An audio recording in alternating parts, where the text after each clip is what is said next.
Nothing's free, right? Good morning, everyone. Thanks for being here today. It's Thursday, July 16th, 2020, and this is the meeting of the Post Falls Urban Renewal Commission. And I'd like to begin by calling the meeting to order and ask our Executive Director, Diane Fountain, to please call the roll. Thank you. Baltzell? Here. Carstensen? Here. Crosby? Here. Inclemenson? Here. Commissioners Coles, Davis, and Fleshman have excused absences this morning. Okay, very good. So we do have a quorum at this point in time, and appreciate that. So we'll move ahead. Would you please join me in the Pledge of Allegiance? I pledge allegiance to the flag of the United States of America and to the republic for which it stands, one nation, under God, indivisible, with liberty and justice for all.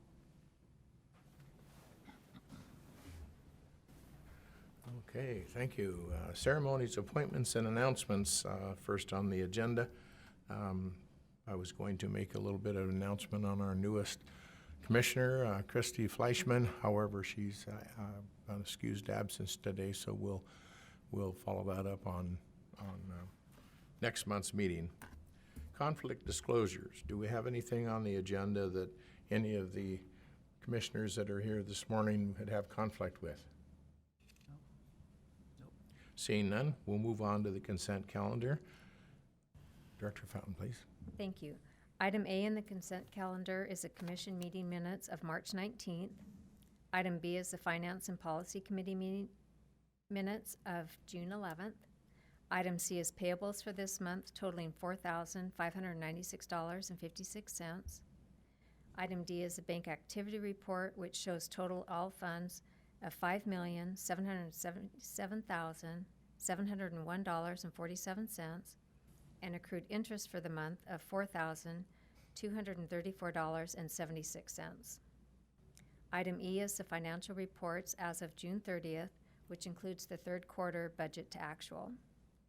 Your approval of the consent calendar will authorize a transfer of $4,234.76 accrued interest to the general fund and transfer to the First Interstate Banking checking account $4,596.56 for the general payables. And I would note that the March, April, and May financial statements were reviewed by members of the Finance Committee. And on April 16th, we sent out checks totaling $5,287.10. On May 21st, checks totaling $52,426.56 were mailed. And on June 18th, checks totaling $5,077.40 were issued. I would answer any questions. Any commissioners have any questions on the consent calendar items? No. I move to approve the consent calendar as presented. Okay, thank you. Second. Got a second, a motion and a second. Roll call vote, please. Baltzell? Aye. Carstensen? Aye. Crosby? Aye. Clemenson? Aye. Thank you. Okay, committee updates, finance and policy. Commissioner Crosby. Good morning, Commissioners. As Diane indicated, the Finance and Policy Committee met and reviewed the financial operating statements for each of the months of March, April, May, as they came, as those months were completed. Prior to approving those financial statements for review by the Executive Committee, since we couldn't hold commission meetings during that time. We also met on as a committee on June 11th to draft and discuss the Commission's operating budget for 2021, which will be presented by our Executive Director today and discussed under new business. Also on its June 11th meeting, the Finance Committee reviewed and discussed Commission Policy Number 16 regarding the agency's administrative fee collected from each urban renewal district. And the Finance Committee is proposing the changes set forth in the package that you received regarding Policy 16, which will be discussed also under new business. And we have reviewed the operating statements just approved, and I would point out that we are running under budget at this time. We're 9 months into our fiscal year, and we're on track to end the year with a surplus. Okay, very good. Thank you very much. Any questions on finance and policy updates? If not, move on to district review. Larry, can you cover that for us with Colin gone? Anything to report? No? You're on that committee. Okay. All right, moving along. Communications, property, and personnel. And I have nothing on that either. Not either. Okay, we're moving right along. Thank you. Citizen comments. This section of the agenda is reserved for citizens wishing to address the commission regarding an agency-related issue. Comments related to a future public hearing should be held for that public hearing. Persons wishing to speak will have 5 minutes. Sir, did you want to address the commission at all?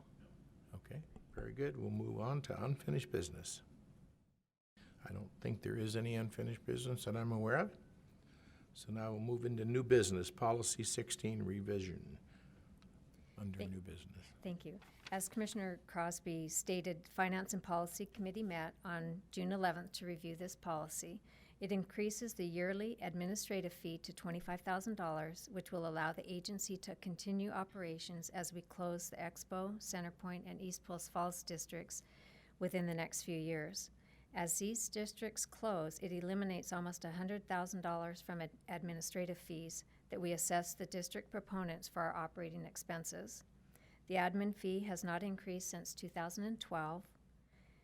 This revised policy, again, has been reviewed by Finance and Policy and Legal Counsel and is before you today for approval.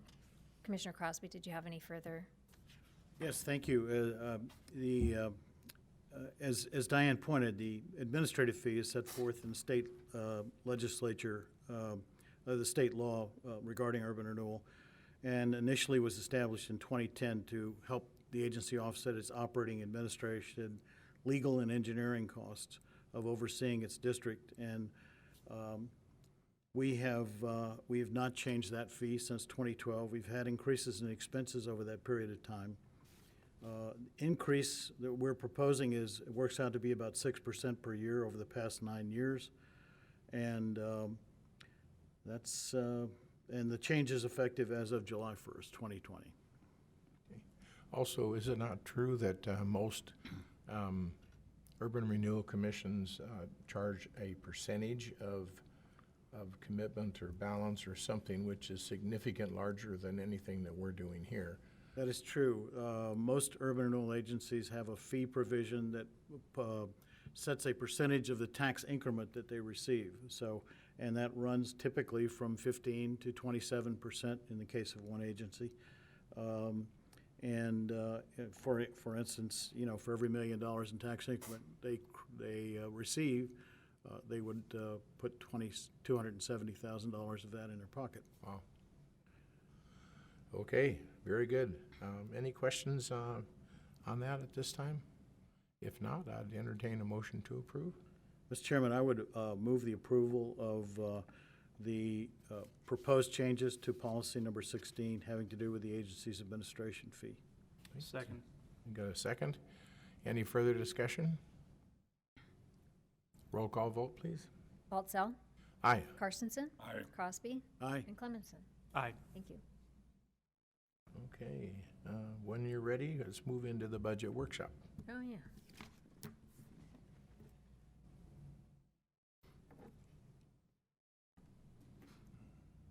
I brought this up so you guys could see what we're looking at, and then I'll zoom in here.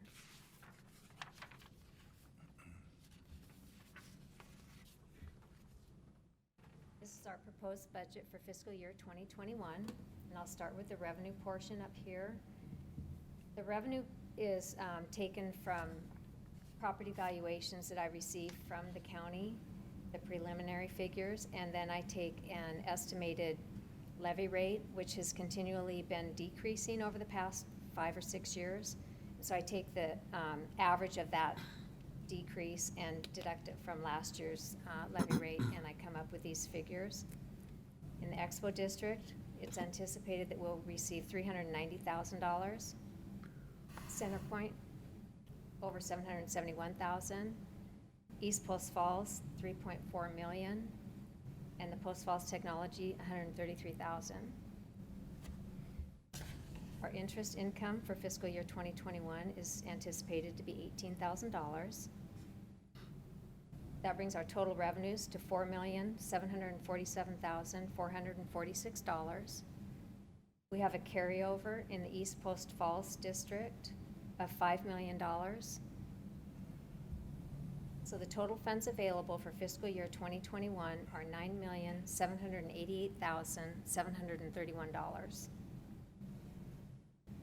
Going down to the expenditures, our proponent reimbursements,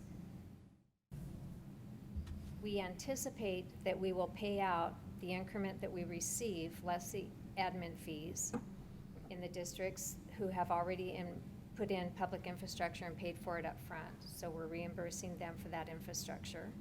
In the Expo District, $365,000. CenterPoint, $721,000. In the East Post Falls District, we'll be paying out more monies on the sewer projects that we have going on in that district. So I anticipate that we'll be expending $6.8 million in the East Post Falls District. And the Post Falls Technology District is $108,000. That'll leave our designated funds in the East Post Falls District at the end of the fiscal year at $617,000. The debt repayment and interest expense total are 2 payments that we make to Washington Trust Bank for our Greens Ferry Overpass loan. So the subtotal of that is $9,595,731. Going down to the agency operating expenses, our audit remains the same at $7,250. Legal advertising, $830. Employee wages, this section here has a built-in 5% increase. Engineering services, $7,800. That's for reviews of submittals from our proponents for infrastructure that they create. Contract legal services remains at $25,000. Other contract services, $600. Our insurance increased slightly. That's for the state insurance fund and the ICRIMP insurance. Our marketing and education materials has increased $3,000, and that's to include brochures which could be distributed at various meetings and open houses to further educate the public on what Urban Renewal is all about, and an update to the agency video. Dues and membership, $770. Computer repair and maintenance, $300. Computer software increased to $600. Every 3 years, we have to do a QuickBooks update, and this year is that year that we have to do that. I don't anticipate any office equipment. Office supplies, $375. Postage and shipping went down because we got rid of our P.O. box. Printing and copying remains at $300. Our rent has been the same since we've been in our space at $7,740. Telephone and internet went down significantly to $180.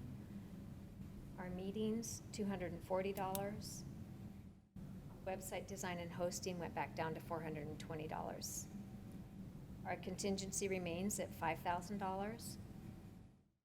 And this year we'll be able to put back $65,890 back into our general fund for future operating expenses. So that brings the total agency expenses to $193,000. Added on to the proponent expenditures, we have a balanced budget at $9,788,731. And I would answer any questions. I have two. The first one, on the internet and the website design, could you just give a brief overview of why the cost savings were realized on that? In the current fiscal year, we are going to do some updates to the website, and then, so we added $1,000 to that amount for fiscal year 2020. So that's why it went back down to the $420. And that's to pay for Zoll Media for our web hosting, Right. and then GoDaddy for .com, and then a security agreement that we'll be paying on. Okay, and that,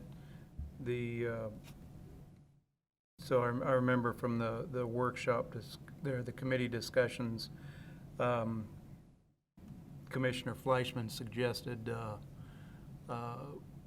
some things we could do to realize some savings. I just wondered if you could explain that a little bit. Correct. She mentioned that the security agreement should be built into with the website. And so I haven't met with Shelley Zolman on that yet, so that's why I left the amount in there. And I'm not sure if how they operate, whether it's included in their package that they do for us. We only pay $75 every quarter for our web hosting with them, so I'm not sure if that's included in that or not. Okay. And then the other question is, at the current pace of repayment, when do we anticipate paying off the loan for the Greens Ferry overpass? I have it, and we can pay that off on or before August of 2022. So it's, the loan was actually through 2023, and so we will be able to pay that off early. It'll be dependent upon the payments that go out to the East Post Falls sewer projects, and then we'll meet again and look at that. Okay.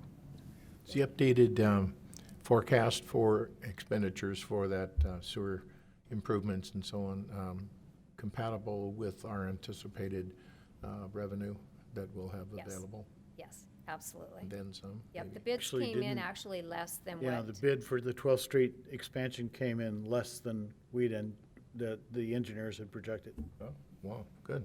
Thank you. And there's been no significant obstacles to the progress on constructing that progress? No, it's been going really well, yeah.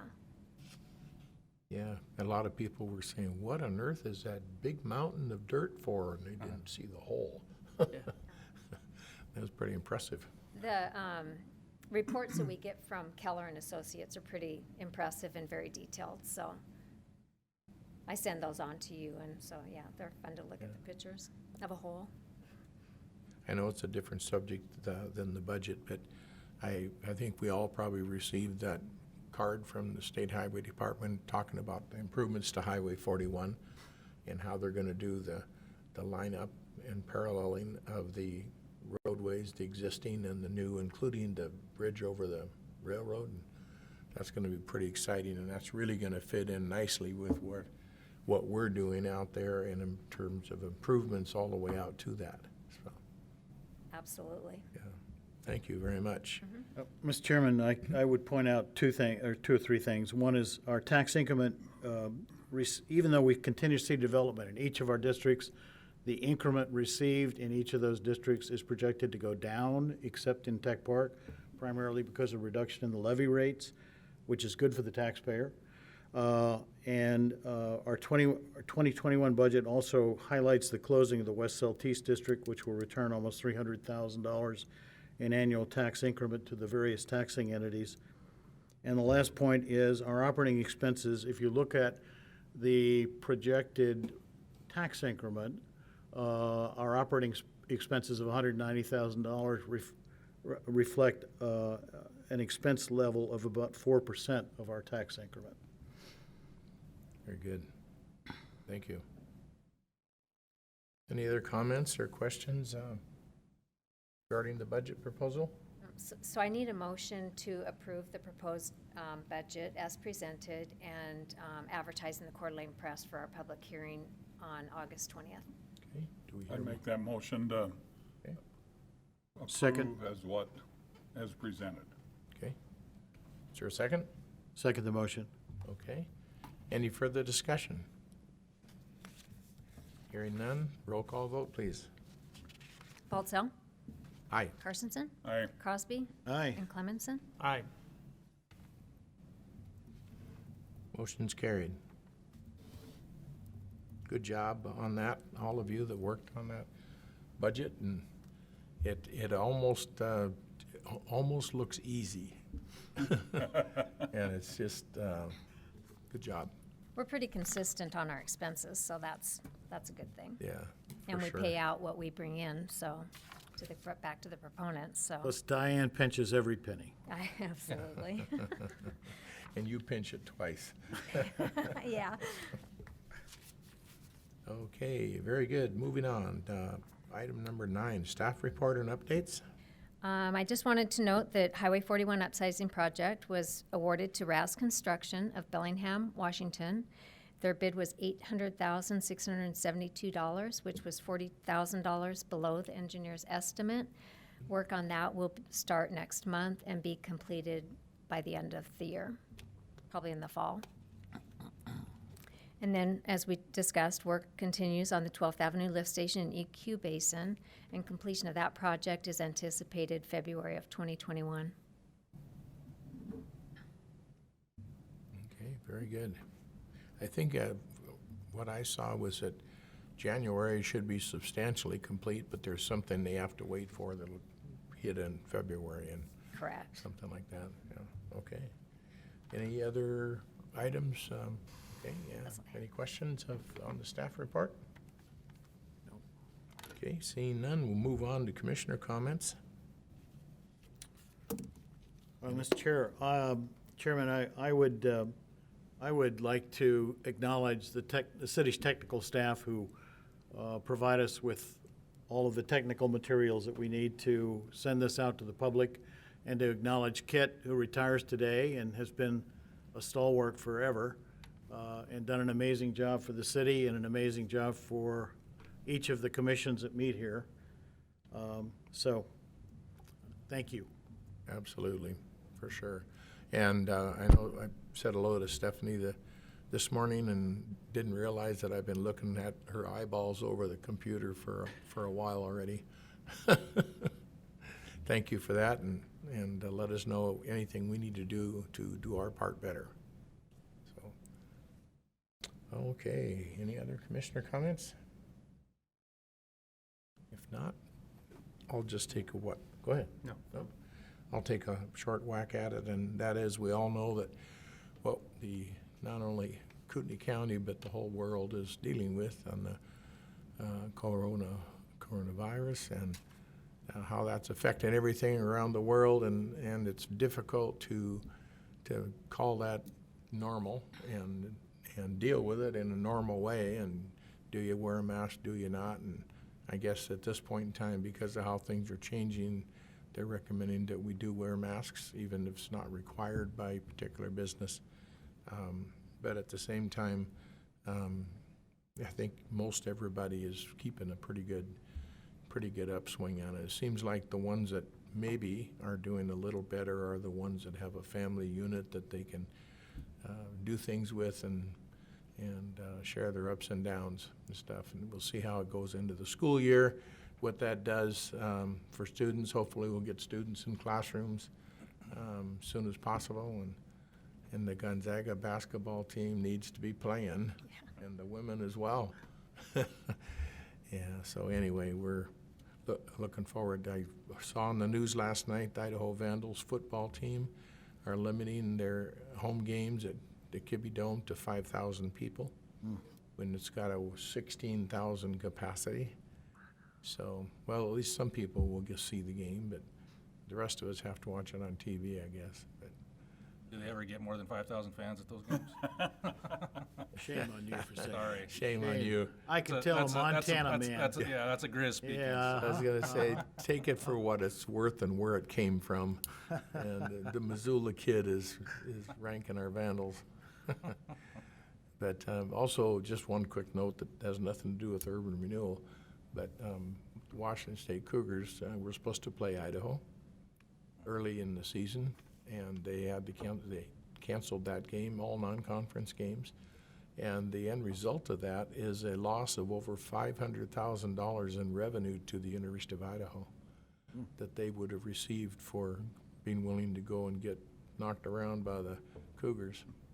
And so anyway, things are tough. Everybody needs to adjust and keep the faith and keep working hard at what we do and be the best that we can do and do it with a smile. And I've seen that in almost everything here in our area, which is really good. The only bad part is when people get really, really upset with all those Washington cars coming over to Idaho. But when things are good and we want their business, we don't complain too much. So it's kind of a double-edged deal. So anyway, appreciate y'all taking care of yourselves and keeping it going. We've got a lot coming up, a lot of stuff coming up that's going to be pretty exciting with the tech park and some other possible new adventures, and it's going to be fun to roll them out and promote jobs and infrastructure, and I think it's going to be a really good year once we can get a handle and learn how to deal with COVID-19. So anyway, keep up the good work. Talk to yourself if you need to keep your spirits high and your families, and we're going to be fine. Any other comments from anybody? If not, I would entertain a motion to adjourn. So moved. Second. Okay, moved and seconded. Any further discussion?